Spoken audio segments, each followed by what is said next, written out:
Тэрийн өнөөдрийн үзэх сэдэв бол 22 буюу механикцсан тээврийн хэрэгслийг чирээх. За тэгэхээр ямар байдлаар механикцсан тээврийн хэрэгслийг чирж болдог вэ гэхээр бид нэгт зөөлөн холбоо, хатуу холбоо, цорилгоо ачих. За эхний зургнээр энд зөөлөн холбоо харагдчихээн. Зөөлөн холбоогоор бид чирж явж байгаа тохиолдолд хоорондоо 1 метрийн зайтай дарцагнуудыг зүүчих хэрэгтэй байх нэ. За дараагийнх нь хатуу холбоо. За сүүлийн хоёр нь цорилгоо ачих. За цорилгон ачих байдлаар чирүүлэх тээврийн хэрэгсэлтэй энэ доотлын хоёр тохиолдолд энэ чирүүлж байгаа машин дотор зорчигч байж болохгүй, жолооч байж болохгүй.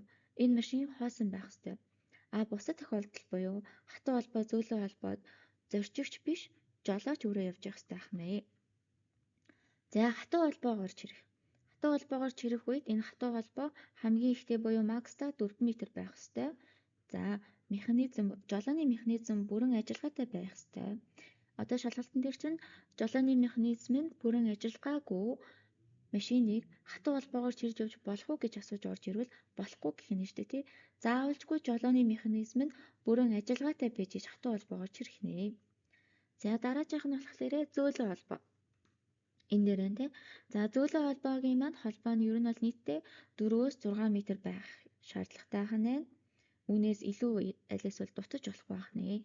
За зөөлөн холбоогоор чирэхийн тулд таны машины ямар зүйлс ажиллагаатай байх ёстой вэ гэхээр нэгт тоормсны систем, хоёрт жолооны механизм, гуравт дууд дахиад бүрэн ажиллагаатай байх ёстой. Аль нэг нь бүрэн ажиллагаагүй тохиолдолд машинаа зөөлөн холбоогоор чирж явах боломжгүй байх нэ. За механикцсан тээврийн хэрэгслийг чирж яваа автобус, троллейбусд болон ачааны автомашины твшинд мөн чирүүлж яваа механикцсан тээврийн хэрэгсэл хүн тээвэрлэгийг хоригдно. За энэ нөгөө зориултын бус газар тий ачааны твшиг гэдэг чинь өөрөө хүн тээвэрлэхэд зориултын бус. За тэгвэл зарим нэг тохиолдолд зориулт ингэж явна. Тэрийг дараа нь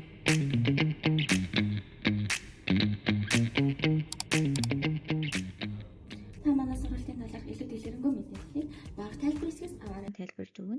Энэ тохиолдолд бол зориултын бус.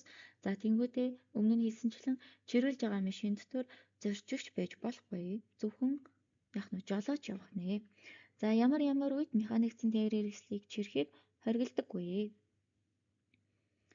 За хамгийн дөрөв чиргүүлтэй тээврийн хэрэгслэр. За энэ манай үндсэн чирж байгаа машин байна. За үндсэн чирж байгаа машин дахиад өөрөө чиргүүлтэй байна. За тэр чиргүүлнээсээ дахиад өөр механикцсан тээврийн хэрэгсэл чирэхийг хоригддаг байх нь.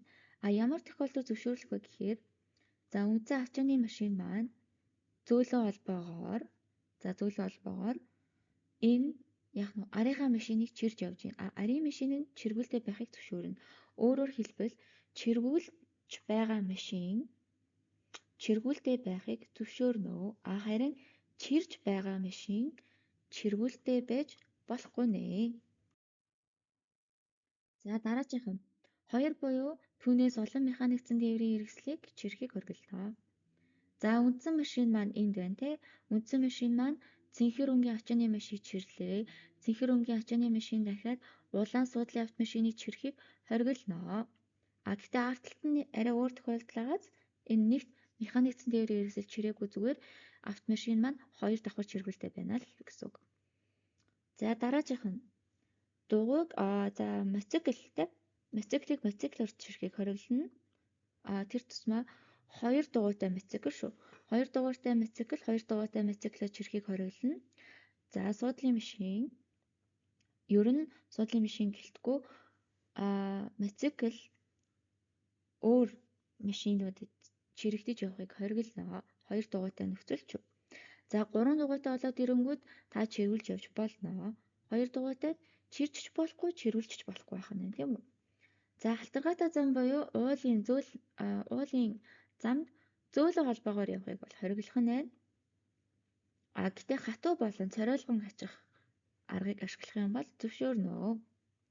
За дараагийнх нь болохоор чирүүлж яваа тээврийн хэрэгслийн бодит чин чирж яваа тээврийн хэрэгслийнхээс